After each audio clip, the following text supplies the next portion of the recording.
Okay. At this stage of the yoga, and even throughout the yoga, this form of desire, this figure of the ego, is the enemy against whom we have to be always on our guard with an unsleeping vigilance. We need not be discouraged when we find him lurking within us and assuming all sorts of disguises, but we should be vigilant to detect him in all his masks and inexorable in expelling his influence. The illumining word of this movement is the decisive line of the Gita: to action thou hast a right, but never under any circumstances to its fruit.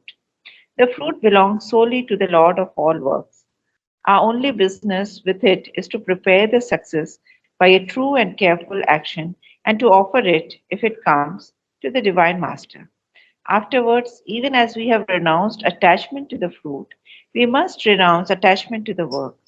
At any moment, we must be prepared to change one work, one course, or one field of action for another, or abandon all works if that is the clear command of the Master. Otherwise we do the act not for his sake, but for our satisfaction and pleasure in the work, from the kinetic nature's need of action or for the fulfillment of our propensities. But these are all stations and refuges of the ego. However necessary for our ordinary motion of life, they have to be abundant in the growth of the spiritual consciousness and replaced by divine counterparts. An ananda, an impersonal and God directed delight, will cast out or supplant the unillumined vital satisfaction and pleasure, a joyful driving of the divine energy, the kinetic need. The fulfillment of the propensities will no longer be an object or a necessity. There will be instead the fulfillment of the divine will through the natural dynamic truth in action of a free soul and a luminous nature. In the end, as the attachment to the fruit of the work and to the work itself has been excised from the heart, so also the last clinging attachment to the idea and sense of ourselves as the doer has to be relinquished. The divine Shakti must be known and felt above and within us as the true and sole worker. Okay. So we go back to the beginning of the text. So at this stage of the yoga, so what is that stage? So we have to go back to the previous para's summary. Okay. So I'm reading out the previous para's summary so that we get the context. As long as we are in the ignorance of level 1, we can do the work, however imperfect and limited, only to the best of our ability.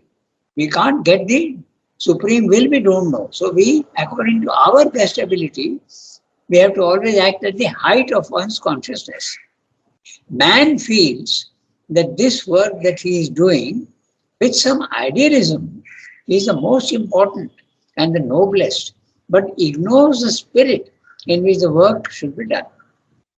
So this work that he does is shaped by various limited ideals. There can be, first of all, a sense of duty. This is something that I have to do. Or it can be the sense of helping others. Okay? I have to help others. The idea, the next third is the idea of what is good for others. Or fourth one, or the good for the world. Okay? Or the guidance of the human preceptor who will be for us the representative of the Lord. So this is what they are saying, that all these ideas, they are very noble ideas, but they are not really spiritual. Okay, what happened?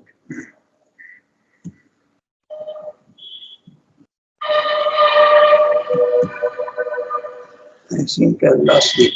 Anyway, it is there. So, so that is what he is saying. Okay, so so this is the state. So this state of consciousness in which you are doing something noble, you think, but actually it is, there is an underlying, the attitude is there is a satisfaction, egoistic satisfaction. Okay. We saw yesterday not yesterday, last time, the Uttarpada speech, where Sri Aurobindo himself acknowledges that I was doing work for the country and I was surprised when I was put into jail and I asked Sri Aurobindo, I asked Sri Krishna, what have you done to me? Then it was explained to him that there is a slight egoistic satisfaction involved. Very high idealistic aim in life. He sacrificed everything. His job, his everything, family, and he was doing. Still, it's not really spiritual if the attitude is not the right one. Okay, so that's what he admits in the Uttarpada speech. Very high level, even then. So, in this state of consciousness, that state of consciousness when you are doing something very noble and yet there is a self-satisfaction in that, very subtle self-satisfaction can be there.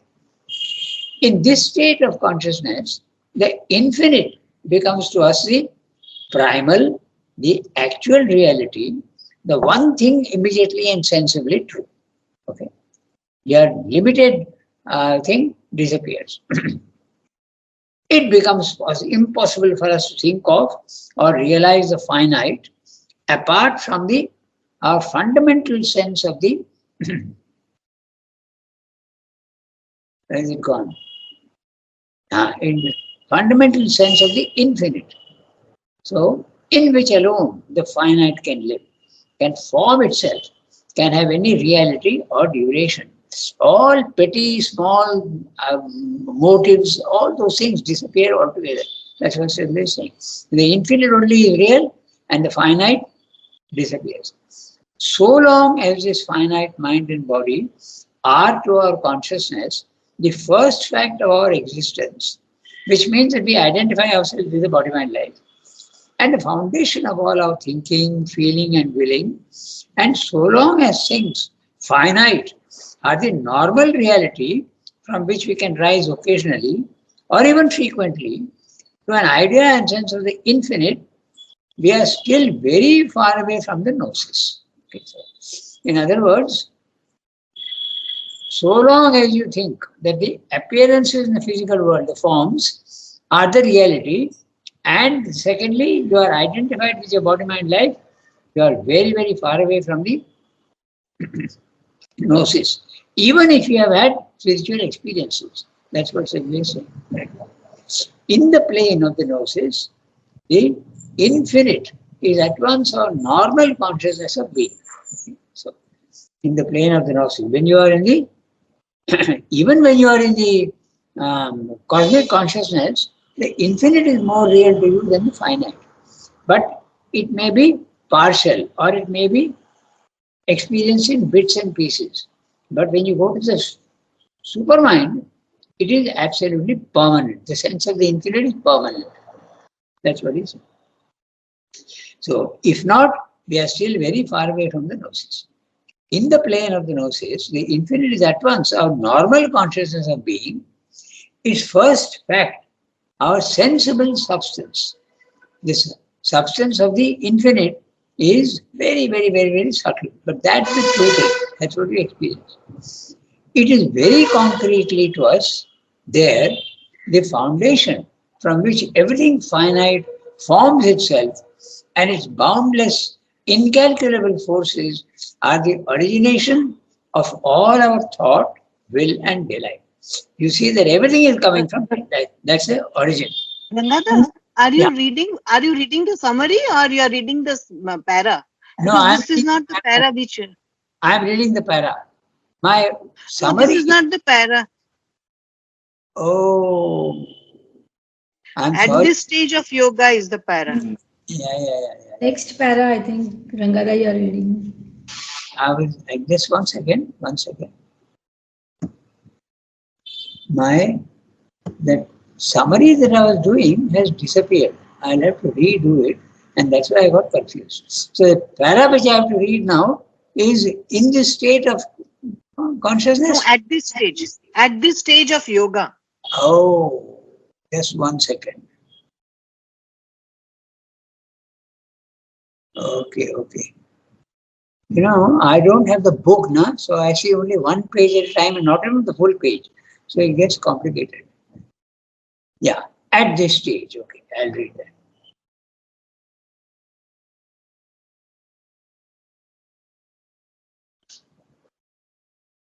What is the page number, Pallavi? 222. Oh, my computer has jumped. I'm in page 494. That's why. I didn't even. Yes. 1 second, no? 2. And I didn't even notice that it had jumped. Yeah, I've got it. Yeah, now, just once again, since I was reading the summary, let me see whether the summary is there now. Yeah.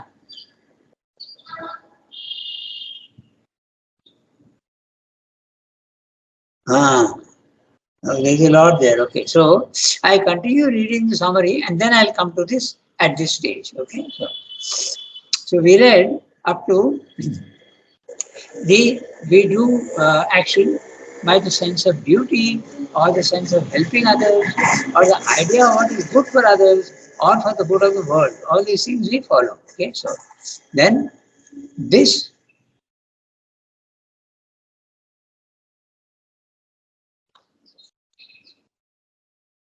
yeah. 2. Somebody there, down here.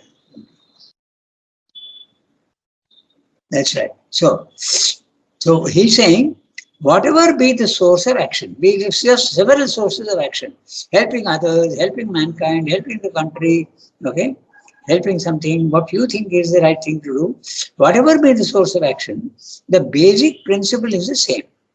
The work may be great or insignificant, but the spirit behind the work should always be the renunciation of desire for the fruit of the work, nishkama karma.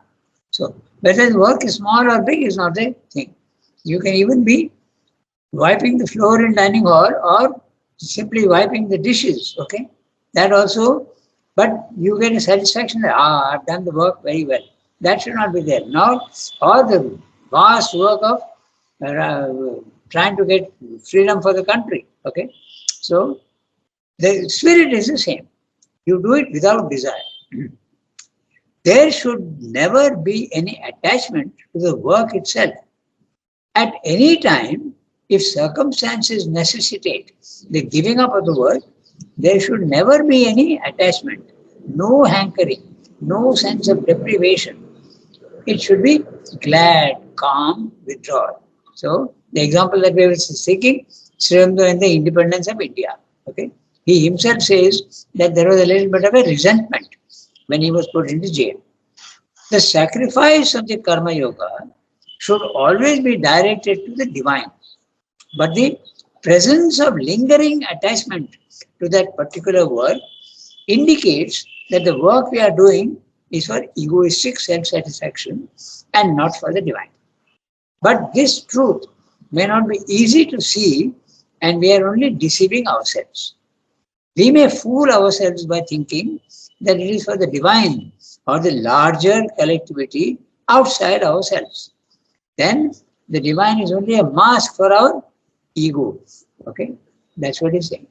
Now, I read the para that we have to read at this stage of the yoga. So you are at a stage where you have experienced quite a lot, but still that lingering attachment to the work is there. That's the stage. At this stage of the yoga, and even throughout the yoga, this form of desire, this figure of the ego, is a figure of the ego, is not the ego itself, but it's a very faint shadow of the ego which is there in the self-satisfaction of the work that you are doing.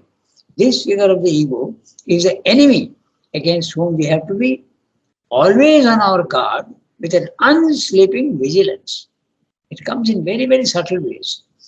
We need not be discouraged when we find him lurking within us and assuming all sorts of disguises. Okay?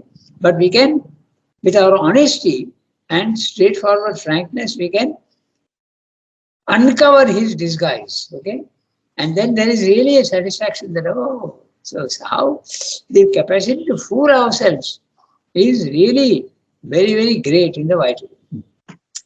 And assuming all sorts of disguises.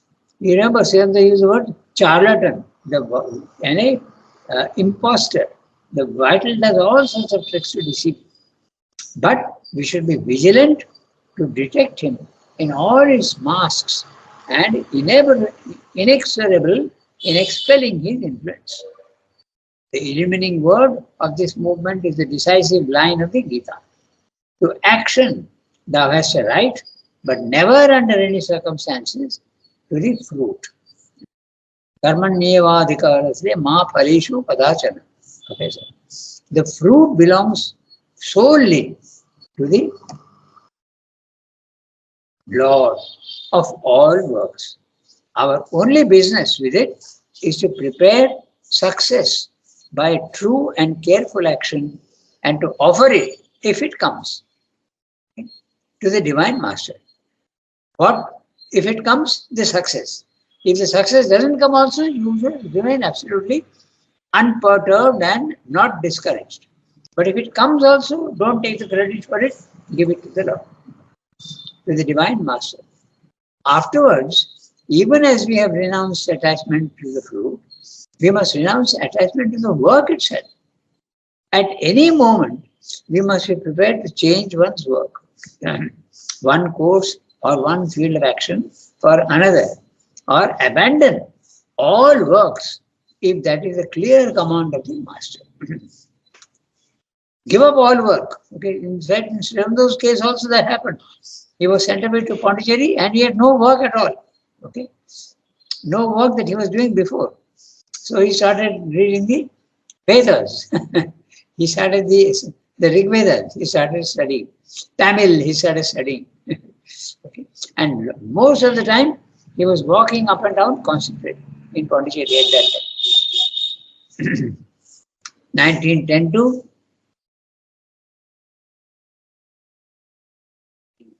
for quite a few years he was doing that. Then,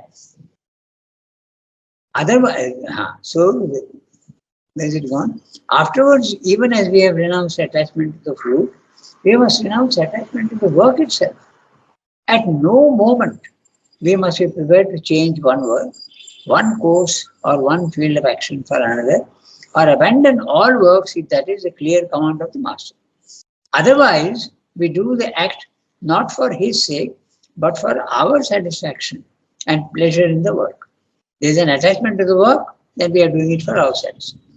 From the kinetic nature's need of action, or for the fulfillment of our propensities. So one is your active nature. Active means Rajasic nature.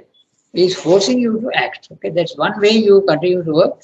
Or for the fulfillment of our propensities. The capacities that we have, we are trying to develop that. If the ego is there. But these are all stations and refuges of the ego. Okay, refuge of the ego. However necessary for our ordinary motion of life, they have to be abandoned in the growth of the spiritual consciousness and replaced by direct divine counterparts. Replaced by divine counterparts. And Ananda, an impersonal and God-directed delight, will cast out or supplant the unillumined vital satisfaction and pleasure. That self-satisfaction that you are getting from the ego will go away and it will be a motiveless, causeless, no cause at all. Ananda will be there. Ananda usually at our level comes with a cause. There is a reason for it, a source. But this Ananda, bliss, will never have a source. It comes by itself, unasked. A joyful driving of the divine energy, the kinetic need. So, when we get that, when we are absolutely egoless, you will be doing the work only for the divine, and the divine will, the enjoyment of that will give you the kinetic need, the need to act. Okay?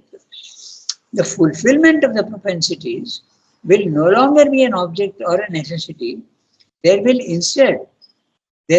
instead the fulfillment of the divine will through the natural dynamic truth in action of a free soul and a luminous nature. In other words, our action will continue to be very energetic, but now it will be not for developing our own powers and capacities and inherent lying, inherent powers in us, but we will be doing it for the divine. Through the natural dynamic truths in action of a free soul and a luminous nature. In the end, as the attachment to the work, to the fruit of the work, and to the work itself has been excised from the heart, cut out. Okay, so he's using a very strong word, excised from the heart, because these things are the clinging. He has used the word clinging also. So also, the last clinging attachment to the idea and sense of ourselves as the doer has to be relinquished. The idea that I am doing the work and I have to take credit for it completely disappears. It has to go. Okay. Otherwise, you know that it's still, ego is still there. As the doer has to be relinquished. The divine Shakti must be known and felt above and within us as a true and soul worker. So, the sense of doership has to completely vanish. Now, we come to the next para, the renunciation of attachment to the work. So, now, we can read now. There is an understanding between Archanadi and Pallavi. So, yeah, go ahead. The renunciation of attachment to the work and its fruit is the beginning of a wide movement towards an absolute equality in the mind and soul, which must become all-enveloping if we are to be perfect in the spirit. For the worship of the Master of Works demands a clear recognition and glad acknowledgement of Him in ourselves, in all things and in all happenings. Equality is the sign of this adoration. It is the soul's ground on which true sacrifice and worship can be done. The Lord is there equally in all beings. We have to make no essential distinctions between ourselves and others, the wise and the ignorant, friend and enemy, man and animal, the saint and the sinner. We must hate none, despise none, be repelled by none, for in all we have to see the one disguised or manifested at His pleasure. He is a little revealed in one or more revealed in another, or concealed and wholly distorted in others, according to His will and His knowledge of what is best for that which He intends to become in form in them, and to do in works in their nature. All is ourself, one self that has taken many shapes. Hatred and disliking and scorn and repulsion, clinging and attachment and preference are natural, necessary, inevitable at a certain stage. They attend upon or they help to make and maintain nature's choice in us. But to the Karma Yogin, they are a survival, a stumbling block, a process of the ignorance, and as he progresses, they fall away from his nature. The child soul needs them for its growth, but they drop from an adult in the divine culture. In the God nature to which we have to rise, there can be an adamantine, even a destructive severity, but not hatred, a divine irony, but not scorn, a calm, clear-seeing and forceful rejection, but not repulsion and dislike. Even what we have to destroy, we must not abhor or fail to recognize as a disguised and temporary movement of the eternal. Very interesting paragraph, and a lot of things are there. Okay. Have a look quickly, and I think we'll be able to finish. The renunciation of attachment to work and its fruit is the beginning of a wide movement towards an absolute equality in the mind and soul, which must become all-enveloping if we are to be perfect in the spirit. Look at he is saying mind and soul. Okay? First of all, the samatha comes in the inner being. Okay? then finally it manifests in the outer. Sometimes in the outer, you may still not have the samatha, but it has to come, it is there fully in the inner being. Okay, this is a very interesting thing. How first of all it is there in the inner being. We feel that the inner is perfect. It's not. Huh? All the attachments and all that can also be there in the body, mind, life indeed. But the outer nature is the last to change. We have to. Rangada, Yes. Sir. how do you recognize the difference between inner samatha and outer samatha? I mean, outer samatha we don't have, but inner samatha, how do we recognize? Uh, I think with experience, you will feel it not so important, and you will still feel that the lingering attachment to things, desires may be there, but you will feel somewhere that it is not so important anymore. The strings of the desire are getting frayed; they become less and less holding on you. So when you But feel, that may be a divine disgust, no? Not a samatha yeah, that's right. in practice. Yeah, one has to only experience it, then it becomes clear. Okay. You can't recognize when we are in our normal consciousness, we can't recognize that. But it is at generally speaking at quite a high level. Okay, Hmm. so that's what he's saying.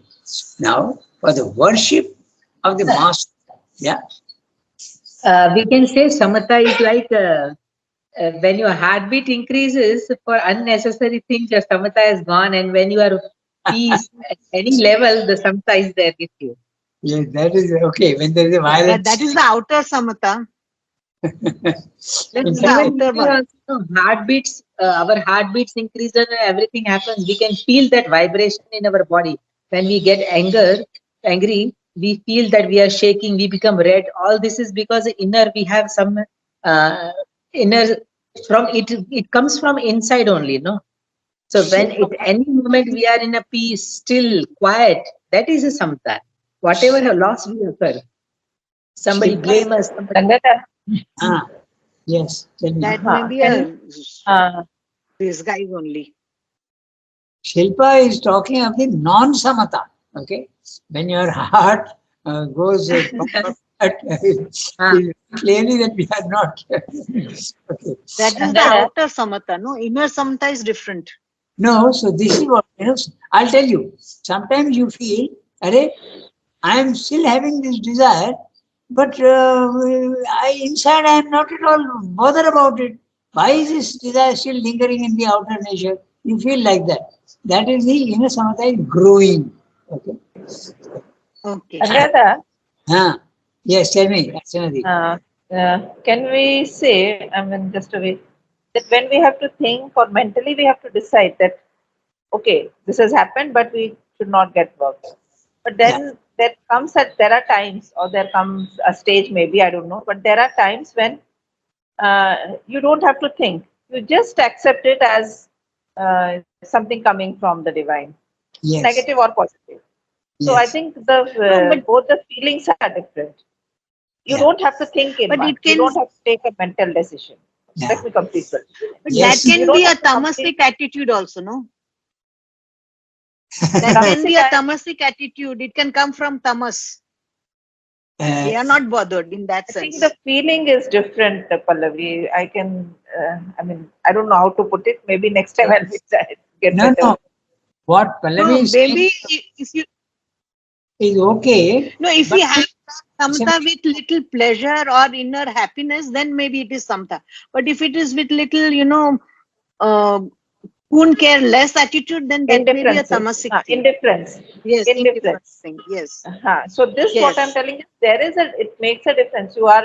You see what is happening. You're not indifferent to it, but you accept it as it is coming from the divine. That means you're not knowing that it is a something which should have hurt you, but you just accept it that it is coming from the divine without thinking, without consciously thinking it. I don't know how to put it. No, that may be also that you are protecting yourself now not to be hurt. That also is there. So that inner samatha must be with some delight or some, inner peace, which should be, this is absolutely different from all this outer, tamasic or indifference or careless attitude, that is what I think. There's a gradation between what you are saying, both of you. What both of you are saying is okay, but there's a gradation between the two. Okay, that Yes. one has to judge for oneself and see whether it is honest or not. Very often when this happens, you just don't make a clear judgment. You say, okay, it seems to be like this, but I want more clarity on it. And you pray for more clarity. Okay. But what Pallavi is saying about the tamasic, it is true that gross tamasic, yes, it is true. For instance, okay, I somebody is sleeping and is a very tamasic person, and you insult him, it makes no difference to him. He's so tamasic. Okay. So that is real worst type of tamas. But even the most sensitive person, okay, there can be an element of tamas. In fact, Sridhar said very clearly that sattva, rajas, tamas are always there in everything, but in different proportions. Okay. It is true that even when I am quite unconcerned and I am very samatha is there, an element of tamas is there. Okay, you become absolutely free of all the gunas only when you go to the self. At that time, the samatha is perfect. Okay? Yes. Yeah. So long as we have an ego and we are still identified with the body, mind, life, samatha can never be perfect. They slowly progressing towards that. The perfect samatha is when you are absolutely unconcerned and you are in the self. You are in the Brahmic consciousness. Then you are this real samatha because you are not bothered at all. You are just watching everything. At our level, it does not happen like that. There is a gradation. Even what Arjuna is saying, we accept it calmly and quietly. That's the beginning of samatha. That's a great thing to accept quietly without much questioning. It's already a very advanced stage at the normal level 1. It is an advanced stage. Because normally you react, okay? But if the reaction is not there, it's already the beginning of something. Your progress is already starting.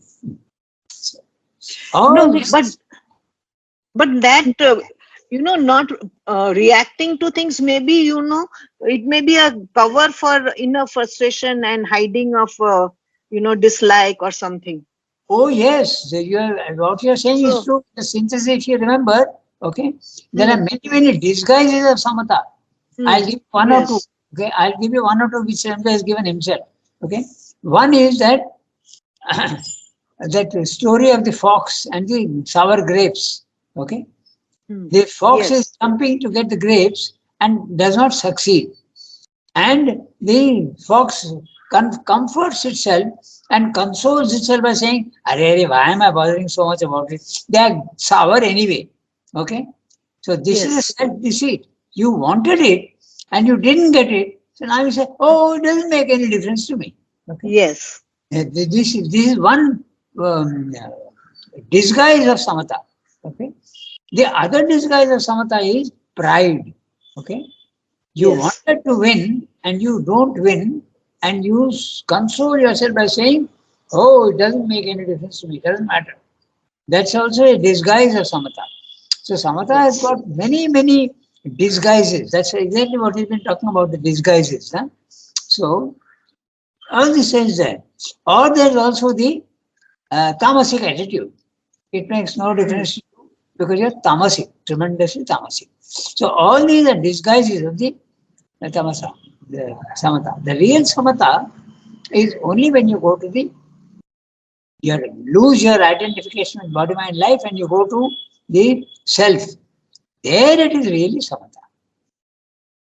So at present, we can say that samatha is an inner peace which is unshakable by the any type of outer circumstances, not tamasic way, but another way. Yes, that will be the perfect thing. But so long as you think you are in the body, mind, life, it is impossible to get samatha. You can try to develop it. That helps. Okay, so let's see what he's saying here. Okay, equality is a sign of this adoration. Okay? It is a soul's ground on which true sacrifice and worship can be done. So unless you have samatha, okay, you can't really worship the Lord in the right way. That's what he seems to be saying. The Lord is there equally in all beings. We have to make no essential distinction between ourselves and others. The wise and the ignorant, friend and enemy, man and animal, saint and sinner. This is the from the Gita. Okay, the reference is chapter 5, verse 18. Vidya Vinaya Sampanne Brahmani Gavi Hastini Shuni Chaiva Shwapakecha Pandita Samadarshina. So the Pandita, the one who is really attained samatha, they are Samadarshina. They view all these things very, very equally. Okay. Those who are Brahmins, okay, those who are adorned with Vidya, knowledge and humility, or the cow, or the elephant, or the dog, okay, or the outcast. All these you look on them equally. Look on them equally means you are not affected by them at all. You look on them equally. It doesn't mean to say that you don't see the differences. You do see the differences, but you are not affected by them. And your behavior towards all will be the right behavior. Okay? Behavior also cannot be the same absolutely. It is a very subtle thing, samatha. It's not easy to understand. Very subtle. As I said, we give an interesting example. A mother has got 5 children. Okay, 3 are normal, 1 is lame and 1 is blind. Now she loves equally all of them. Okay, but will she, her behavior towards all the 5 be same? It cannot be. The blind needs more attention. The lame boy also needs more attention, but she loves all of them equally. So it's a very subtle thing. It's not very easy, and only experience will tell you that yes, now it is the real thing. Okay, it's 8:40, so we'll redo this next time. We got into a discussion about samatha. So this renunciation of attachment to the work, we'll redo next time. It's 8:40, so we stop here today. Okay? Au revoir, everybody. Have a nice day. Ranganath. Ranganath.